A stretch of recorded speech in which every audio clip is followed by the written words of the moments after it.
بسم اللہ الرحمن الرحیم۔ سورہ نساء آیت 76 سے 79۔ اللہ کہتے ہیں، ایمان والے اللہ کی راہ میں جہاد کرتے ہیں اور کفار شیطان کی راہ میں لڑتے ہیں، تو شیطان کے دوستوں سے جہاد کرو، بے شک شیطان کا داؤ بودا ہوتا ہے۔ کیا تم نے ان لوگوں کو نہ دیکھا جن سے کہا گیا اپنے ہاتھ روکے رکھو اور نماز قائم رکھو اور زکوٰۃ دو؟ پھر جب ان پر جہاد فرض کیا گیا تو ان میں ایک گروہ لوگوں سے ایسے ڈرنے لگا جیسے اللہ سے ڈرنا ہوتا ہے یا اس سے بھی زیادہ، اور کہنے لگے، اے ہمارے رب، آپ نے ہم پر جہاد کیوں فرض کر دیا؟ تھوڑی سی مدت تک ہمیں اور مہلت کیوں نہ عطا کر دی؟ اے حبیب، تم فرما دو کہ دنیا کا ساز و سامان تھوڑا سا ہے اور پرہیزگاروں کے لیے آخرت بہتر ہے، اور تم پر ایک دھاگے کے برابر ظلم نہ کیا جائے گا۔ تم جہاں پر بھی ہو، موت تمہیں ضرور پکڑ لے گی، اگرچہ تم مضبوط قلعوں میں ہو۔ اور ان منافقوں کو کوئی بھلائی پہنچے تو کہتے ہیں یہ اللہ کی طرف سے ہے، اور اگر انہیں کوئی برائی پہنچے تو کہتے ہیں اے محمد یہ آپ کی وجہ سے ہے۔ اے حبیب، تم فرما دو سب اللہ کی طرف سے ہے۔ تو ان لوگوں کو کیا ہے کہ کسی بات کو سمجھنے کے قریب ہی نہیں آتے۔ اے سننے والوں، تجھے جو بھلائی پہنچتی ہے وہ اللہ کی طرف سے ہے، اور تجھے جو برائی پہنچتی ہے وہ تمہاری اپنی طرف سے ہے۔ اور اے حبیب، ہم نے تمہیں سب لوگوں کے لیے رسول بنا کر بھیجا ہے، اور گواہی کے لیے اللہ ہی کافی ہے۔ اب ہم نے پچھلے ایپیسوڈ میں طاغوت کا ذکر کیا تھا کہ منافقین اپنے فیصلوں کے لیے صرف طاغوت کے پاس جاتے تھے، اللہ اور اس کے رسول کے پاس نہیں۔ اب یہاں پر ان آیتوں میں اللہ ہمیں مزید سمجھا رہے ہیں کہ وہ کون سے فیصلے تھے جس کے لیے منافقین خاص طور پہ طاغوت کے پاس جانا پسند کرتے تھے، اللہ اور اس کے رسول کے پاس نہیں۔ یعنی نماز، روزہ، زکوٰۃ، ان فیصلوں کے لیے منافقین طاغوت کے پاس نہیں جاتے تھے، اور وہ اس لیے کیونکہ منافقین کے لیے یہ حکم اللہ کا ماننا بہت آسان تھا۔ جہاں پر اللہ کا کوئی سخت حکم آتا تھا، یعنی جہاد، قتال فی سبیل اللہ یا ہجرت، وہاں پر جا کے منافقین طاغوت کے پاس جاتے تھے۔ یعنی اب یہ سمجھ لیں یہ وہ مسلمان ہیں جو اسلام کو ضرور فالو کریں گے جب تک اسلام ان کے لیے آسان ہے۔ جیسے اسلام میں کوئی مشکل حکم آتا ہے تب وہ فوراً اسلام سے بھاگ جائیں گے۔ اب ظاہر ہے قتال فی سبیل اللہ اور ہجرت میں بہت مشکلات ہیں، یہاں تک کہ مسلمان کو اپنی زندگی بھی اللہ کی راہ میں سیکریفائس کرنے کی ضرورت پڑ جاتی ہے۔ لہٰذا جیسے اللہ نے ہجرت اور قتال فی سبیل اللہ کا حکم دے دیا تو بہت سے مسلمان جو جہاد سے گھبراتے تھے وہ طاغوت کے پاس چلے گئے ان سے مشورہ لینے کے لیے، اور یہاں پر طاغوت سے مراد یہ منافقین اور یہودی۔ یہ مسلمان طاغوت کے پاس صرف اس لیے گئے کیونکہ وہ جانتے تھے کہ منافقین اور یہودی ان کو اس قسم کے جہاد سے فوراً منع کر دیں گے، اور یہی وہ سننا چاہتے تھے۔ نبی کے پاس وہ نہیں جاتے تھے کیونکہ وہ جانتے تھے کہ نبی ان کو یہی مشورہ دے گا کہ اللہ کا حکم آ گیا ہے، لہٰذا جہاد کے لیے تیار ہو جاؤ۔ اس کے بعد ظاہر ہے وہ مسلمان جو نبی کے ساتھ جا کے جہاد میں شریک ہوتے تو جب وہ واپس کامیاب ہو کے آتے اور ان کے پاس مال غنیمت ہوتا تو منافقین ان کو دیکھ کر غصے میں آ جاتے۔ ان کو اس وقت مسلمانوں سے شدید نفرت ہوتی اور وہ ان کی خوشی کو برداشت ہی نہیں کر سکتے تھے۔ اور پھر اسی طرح اگر کبھی مسلمانوں کے اوپر کوئی مصیبت آ جاتی تو منافقین بہت خوش ہوتے، اللہ کا شکر ادا کرتے کہ وہ مسلمانوں کے ساتھ نہیں گئے۔ یہی اللہ آیت 72 اور 73 میں ہمیں سمجھا رہے ہیں۔ تو اللہ پھر مسلمانوں سے یہ سوال پوچھتے ہیں کہ وہ اللہ کی راہ میں کیوں نہیں جہاد کریں گے جب وہ جانتے ہیں کہ بہت سے مسلمان عورتیں ہیں اور مرد ہیں جن کے ساتھ ظلم ہو رہا ہے۔ ان کو اس وقت امت کی ضرورت ہے، وہ اللہ سے دعا مانگ رہے کہ اللہ کی مدد آ جائے۔ تو پھر یہ کیسے مسلمان ہیں جو اپنے ہی بھائیوں اور بہنوں کی تکلیف دیکھنے کے باوجود اس بات پر بحث کر رہے ہیں کہ وہ جہاد نہیں کرنا چاہتے؟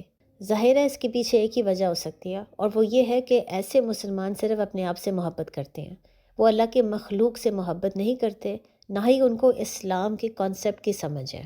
لہٰذا اصل میں ان کا کوئی ایمان نہیں ہے، چاہے وہ اپنے آپ کو مسلمان کہتے ہیں، ان کے دل میں ایمان نہیں ہے۔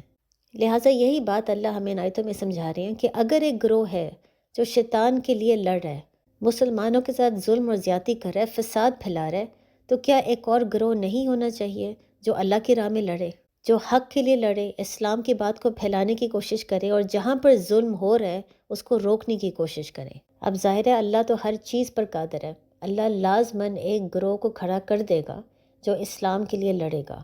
فیصلہ پھر ہمارا ہے کہ کیا ہم اس فوج کا حصہ بننا چاہتے ہیں جو اسلام کے لیے لڑتا ہے تاکہ ہم اپنی آخرت کو بچا سکیں، یا ہم دنیا کے محبت میں آ کے اللہ کے حکم کے خلاف جائیں گے اور پھر شیطان کا گروہ کا حصہ بن جائیں گے۔ اس میں پھر ظاہر ہے ہماری دنیا بھی جائے گی اور آخرت بھی۔ بلکہ آیت 77 میں آپ دیکھ سکتے ہیں کہ وہاں پر اللہ ہمیں یہ سمجھا رہے ہیں کہ یہ منافقین جو اللہ کی راہ میں جہاد نہیں کرنا چاہتے تھے، یہ ایک خاص مسلمانوں کا گروہ تھا۔ یہ وہ لوگ تھے جو نماز پڑھنے کے لیے تیار تھے، روزہ بھی رکھتے تھے، ان کو اسلامک ریچول سے کوئی ایشو نہیں تھا۔ یعنی یہ ایکسٹریم منافقس نہیں ہیں جن کا ہم نے ذکر سورہ بقرہ سیریز میں کیا تھا، جو خاموشی سے اسلام کو برباد کرنے کی کوشش کرتے ہیں۔ یہ بلکہ وہ منافقین ہیں جو شروع میں متقین تھے لیکن ان کا ایمان صرف کمزور تھا۔ یعنی کچھ اللہ کے حکم تھے جس سے وہ گھبراتے تھے، لیکن بجائے اس کے کہ وہ توبہ کرتے اور اپنے آپ کو بدلتے، انہوں نے یہ سوچا کہ بہتر یہ ہے کہ ہم اللہ کے حکم کو بالکل نظر انداز کر دیں۔ پھر کئی سال نظر انداز کرنے کے بعد جب انسان کے اندر گلٹ زیادہ بڑھنا شروع ہو جاتا ہے، تو پھر ایسے مسلمانوں نے یہ فیصلہ کیا کہ وہ طاغوت کے پاس جاتے ہیں تاکہ طاغوت ان کے حق میں کوئی فیصلہ کرے۔ یہ کرنے سے وہ متقین کے راستے سے ہٹ کر منافقت کے راستے پہ چلنا شروع ہو گئے۔ یعنی وہ جان بوجھ کر اللہ اور اس کے رسول کے پاس نہیں گئے، یہ جانتے ہوئے کہ جب ہم جائیں گے تو وہ ہمیں جہاد کا حکم دے دیں گے۔ لہٰذا انہوں نے خود سے فیصلہ کیا کہ منافقین اور یہودیوں کے پاس جاتے ہیں تاکہ وہ ہمیں وہی بات سنائیں جو ہم سننا چاہتے ہیں۔ اس کو سمجھنا بہت ضروری ہے۔ جب ایک انسان جہاد سے گھبراتا ہے یا اللہ کے کوئی بھی حکم سے گھبراتا ہے، وہ جانتا ہے کہ یہ فرض ہے، بہت ضروری ہے، لیکن اس کے اندر خوف اور ڈر بہت زیادہ ہے۔ اگر وہ اللہ سے دعا مانگتا ہے کہ اللہ مجھے ہمت دے کہ میں آپ کے اس حکم کو پورا کر سکوں، تو وہ منافق نہیں ہے، وہ متقین ہے لیکن اس کا ایمان کمزور ہے۔ وہ اس وقت جھوٹ نہیں بول رہا، فساد کو نہیں پھیلا رہا، کھل کے اللہ کے حکم کے خلاف نہیں جا رہا، لہٰذا وہ منافق نہیں ہے۔ لیکن پھر آہستہ آہستہ اگر اس نے اپنے آپ کو تبدیل کرنے کی کوشش نہ کی، اللہ کے اس حکم کو پورا کرنے کی کوشش نہ کی، تو وہ پھر آخرکار اس حکم کو نظر انداز کرنا شروع ہو جائے گا۔ اور پھر ظاہر ہے جب لوگ اس کو خبردار کریں گے تو اس کے اندر گلٹ آئے گا۔ اس گلٹ کو ختم کرنے کے لیے وہ آخرکار طاغوت کے پاس جانا شروع ہو جائے گا، صرف اس لیے تاکہ وہ اپنے فیصلوں کو جسٹیفائی کر سکے، کیونکہ وہ جانتا ہے کہ وہ جس کے پاس جا رہا ہے وہ اس کے فیصلوں کو سپورٹ کرے گا۔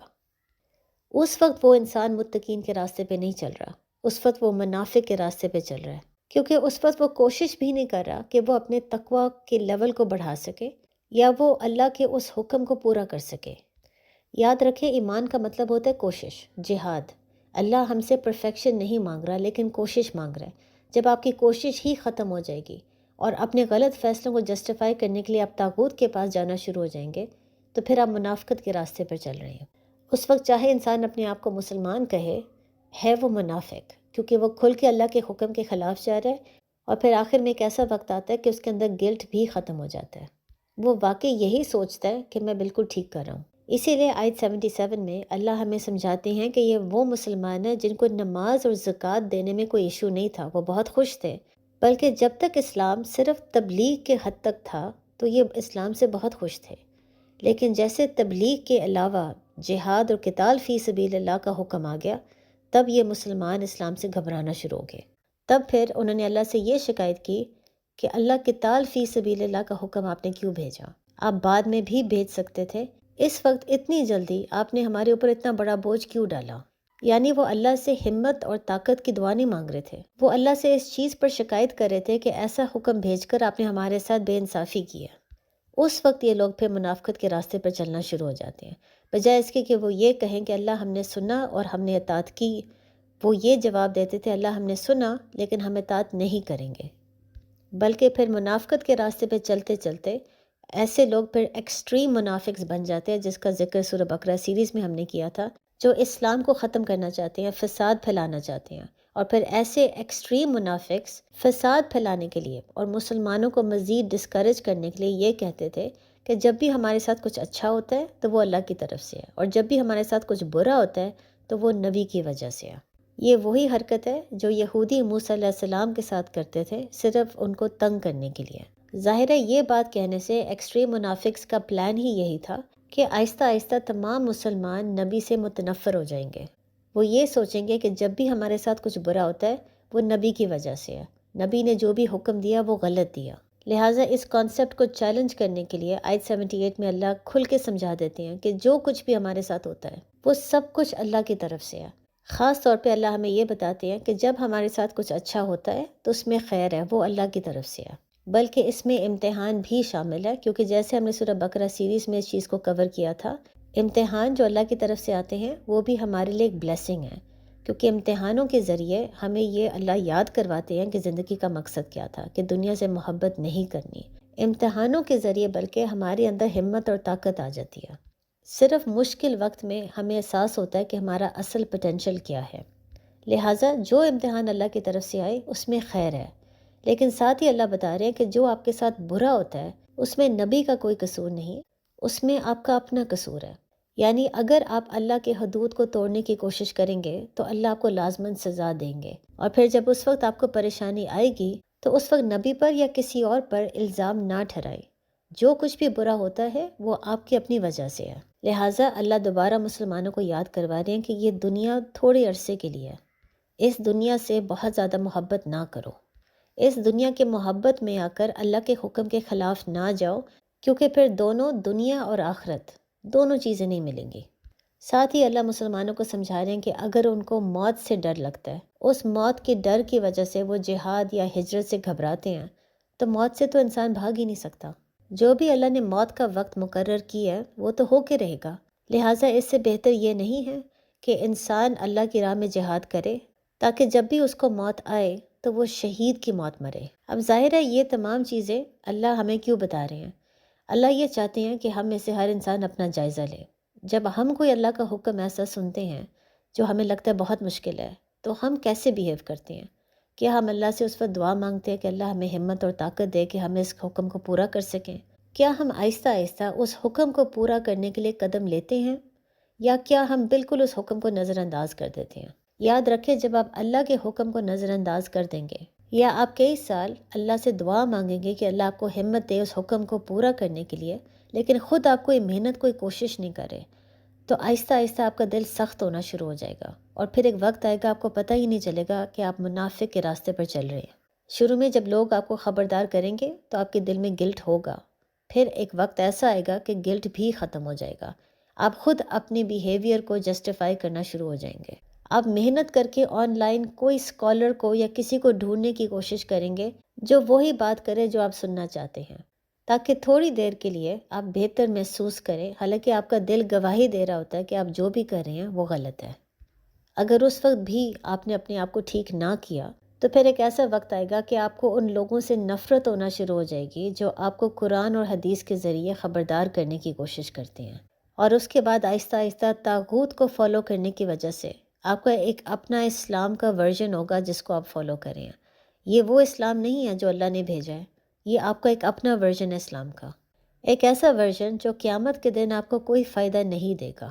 اس وقت آپ چاہے اپنے آپ کو مسلمان کہیں، اللہ کی نظر میں آپ مسلمان نہیں ہیں۔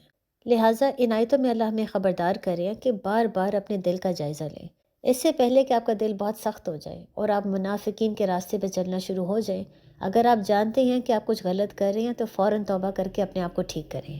اگر آپ جانتے ہیں کہ کچھ ایسے اللہ کے حکم ہیں جن سے آپ گھبراتے ہیں تو صرف اللہ سے ہمت اور طاقت کی دعا نہ مانگے، بلکہ اس حکم کو پورا کرنے کے لیے کوشش کرنا شروع ہو جائیں، کچھ قدم لے تاکہ اللہ آپ کی محنت میں برکت ڈالے۔ السلام علیکم۔